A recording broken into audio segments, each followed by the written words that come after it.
নোয়াখালীর বেগমগঞ্জ কৃষি প্রশিক্ষণ ইনস্টিটিউট এর 2025-26 শিক্ষাবর্ষের ডিপ্লোমা ইন এগ্রিকালচার শিক্ষাক্রমের প্রথম বর্ষের ভর্তিকৃত শিক্ষার্থীদের ওরিয়েন্টেশন ও অভিভাবক সমাবেশ অনুষ্ঠিত হয়েছে।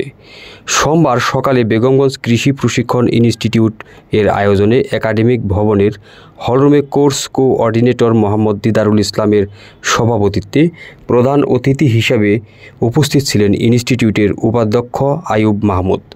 এ সময় শিক্ষকগণ নবাগত শিক্ষার্থীদেরকে ফুল দিয়ে বরণের মাধ্যমে নতুন কার্যক্রম শুরু করেন। অনুষ্ঠানে অত্র ইনস্টিটিউটের ডিপ্লোমা ইন এগ্রিকালচার কোর্সের বিভিন্ন দিক ও গুরুত্ব সম্পর্কে আলোচনা করা হয়। এ সময় আরও উপস্থিত ছিলেন ঊর্ধ্বতন প্রশিক্ষক শেফামণি, রিসালাত আহমেদ, প্রশিক্ষক আব্দুল হাই, মোহাম্মদ আল আমিন সহ অভিভাবক ও শিক্ষার্থীবৃন্দ।